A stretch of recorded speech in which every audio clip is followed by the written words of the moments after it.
Depois da derrota para o Palmeiras, o vestiário do Grêmio demonstrou toda a decepção com a atuação. Ficou em frangalhos e a irritação de Renato foi visível durante e depois da entrevista coletiva. O presidente Alberto Guerra falou sobre o caso Natan e as consequências para o futuro, além de deixar claro que não gostou da forma como Renato cobrou por reforços. Os bastidores do Grêmio em São Paulo, eu conto depois da vinheta. Salve galera, tudo certo com vocês? Chegando aqui no A Dupla para destacarmos o Grêmio. Eu sou o Matheus Dávila e nós vamos juntos com o Diário do Grêmio KTO, então deixa o teu like, compartilha o vídeo, te inscreve no canal, ativa as notificações e vem fazer parte do A Dupla. O Grêmio perdeu pelo placar de 4-1 para a equipe do Palmeiras, a gente viu esse jogo, foi uma partida extremamente dolorosa, tenho certeza, para o torcedor gremista, mas sempre há consequências, sempre há o bastidor. E é por isso que eu estou aqui para contar algumas coisas a respeito do pós-jogo, a respeito daquilo que a gente pôde colher como um vestiário em frangalhos. O Grêmio imaginava que seria uma partida difícil, algumas pessoas até imaginavam que a derrota era a tendência, e quando eu falo algumas pessoas do próprio Grêmio, pela dificuldade do jogo, por encarar o Palmeiras, o melhor time hoje do futebol brasileiro, mas a forma como se deu, e talvez tenha sido isso que mais lhe incomodou como torcedor, foi isso também que mais incomodou os dirigentes, acabou deixando a moral do vestiário lá embaixo. Ficou evidente no ambiente gremista, o desânimo e o abatimento. Tanto na forma como o presidente Alberto Guerra deu entrevista e a forma como ele se comportou antes e depois da entrevista, longe das câmeras, a forma como estava na aparência o vice de futebol Paulo Calef e também o técnico Renato Portaluppi, Para quem conhece o Renato, fica claro, fica evidente saber quando o Renato acusa o resultado. E o Renato, sem dúvida nenhuma, foi o cara que mais sentiu a goleada. Tanto que a primeira coisa que muda no Renato, isso é para quem conhece ele, e agora que eu vou falar para você, se você não tinha reparado ainda, você vai começar a reparar. O Renato muda o tom. O Renato fala mais baixo, tenta se manter mais controlado. Quando o Renato adota essa postura um pouco mais séria, um pouco mais, com um tom mais baixo, é porque ele está muito irritado. É quando ele está muito incomodado. E está se controlando para não falar ali as verdades dele e gerar algum tipo de problema. E ele ficou assim depois do jogo contra o Palmeiras, Típico comportamento de quem está acusando a derrota, de como o Renato costuma acusar a sua dor. Ele repetiu diversas vezes, até como forma de defesa, me pareceu, que o Grêmio está a 2 pontos do 5º colocado na tabela de classificação. O que o Renato não fala é que o Grêmio está a 3 pontos da zona do rebaixamento. O que eu quero dizer com isso? Não significa, o fato do Grêmio estar a 2 do 5º colocado, que o Grêmio está brigando na parte de cima. Assim como não significa que o Grêmio a 3 pontos do Z4 esteja brigando na parte de baixo. É só uma perspectiva, uma forma de olhar copo meio cheio ou copo meio vazio.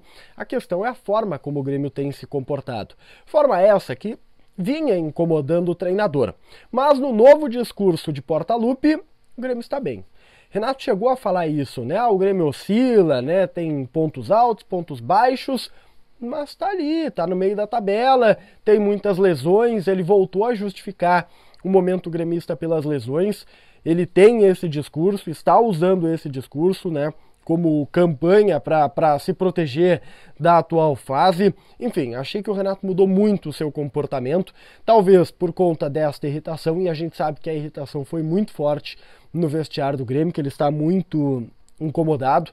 Vou contar aqui um bastidor, o Diogo Rossi estava lá em São Paulo, conversava com o Diogo, outros repórteres estão lá, o Picão, o próprio Bruno Abschecker, e eles viram quando o Renato sai da entrevista coletiva assim, puto, é o termo, cabeça lá longe, tanto que ele sai falando alguns palavrões, ele sai falando, que merda, sabe um Renato assim que tá se liberando da raiva que ele estava, ficou muito incomodado com alguns questionamentos, principalmente com aqueles que, demandavam dele algum tipo de responsabilidade. O Rodrigo Oliveira da Rádio Gaúcha chegou a perguntar se ele não deveria tirar mais do time. Ele disse, mas a gente tá bem, sabe? Não gostei do comportamento do Renato durante a entrevista, mas é fruto, né, desta insatisfação que ele mesmo está em relação à fase do Grêmio. O presidente Alberto Guerra também falou lá em São Paulo. Ele tentou ser ameno quanto à fase gremista, tentou não entrar muito em detalhes, também falou sobre as lesões, né? Colocou nas lesões aí como ponto de maior responsabilidade pela atual fase, confirmou, e esta foi uma declaração muito importante, ele confirmou que o discurso do Renato ao cobrar da direção reforços foi num tom errado, né? Confirmando a informação que nós tínhamos que os dirigentes ficaram constrangidos pela forma como as coisas foram conduzidas pelo treinador, mas tentou também colocar panos quentes, dizendo que está tudo bem, que o Renato é treinador com ele, né, que é amigo dele, que as coisas estão dentro de um planejamento do departamento de futebol. O presidente Guerra, ele deu entrevista não porque o Grêmio foi goleado, ele deu entrevista por conta do caso Natan. E quem acompanhou, né, as últimas horas do Grêmio viu que o Natan foi citado na operação penalidade máxima, que está sendo instaurada pelo Ministério Público do Estado do Goiás. É uma operação que está mexendo nas estruturas do futebol brasileiro, né, com esquemas de manipulação de resultados, manipulação de jogos, e isso gera um desconforto enorme. Tá, Igor Genk e eu, inclusive, fizemos uma live durante a quarta-feira para explicar um pouco mais e para falar sobre os bastidores da dupla Grenal dentro da operação penalidade máxima. No Grêmio, apenas o Natan foi citado. Natan foi citado ainda como atleta do Fluminense, isso na temporada passada. Porém, importante deixarmos claro aqui, não existem registros, tá, de conversas do Natan com a quadrilha que está sendo apontada como responsável pelas manipulações. Existem jogadores que possuem registros de conversas, tá? E o Ministério Público tem deixado isso muito claro. O Natan não possui o registro de conversa.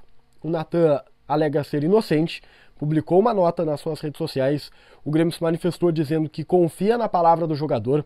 O presidente Alberto Guerra conversou com o Natan, na entrevista coletiva falou sobre isso, disse que o Natan está muito tranquilo, que colocou todos os seus dados à disposição das autoridades e que, sim, foi procurado, né, pela quadrilha, mas que se negou a fazer parte do esquema. Vamos aguardar, né, o que o Ministério Público vai investigar, mas o Grêmio dá total apoio e afirma que está muito tranquilo quanto ao comportamento do Natan e aquilo que foi passado pelo jogador nos bastidores do clube. Bom, virando a página, o Grêmio volta para Porto Alegre, já está na capital, treina, né, nesta quinta-feira, porque domingo encara a equipe do Fortaleza na Arena. A vitória é inegociável, isso já está muito claro entre os dirigentes e entre o técnico Renato e os jogadores. O Grêmio é obrigado a vencer o Fortaleza por uma questão de conforto na tabela de classificação. Reação é urgente e o Grêmio deve ter uma novidade, que é o retorno do PP. Em São Paulo, os dirigentes do Grêmio colocaram isso como possível e provável. Um PP voltando e ficando à disposição no banco. A quinta e a sexta-feira, e até mesmo sábado, a véspera do jogo contra o Fortaleza, são dias importantes para as avaliações em torno de Carbajo. O Carbajo voltou, foi utilizado pelo Renato, assim como o Vilhaçante e como o Reinaldo, mas o Carbajo ele teve pubalgia durante o último mês. E a gente sabe que o retorno da pubalgia pode ser complicado. Então o departamento médico quer aguardar e os fisioterapeutas para saber como será o comportamento de Felipe Carbajo no pós-jogo, no pós-esforço, para depois saber se ele vai ou não ser uma alternativa para o jogo do final de semana.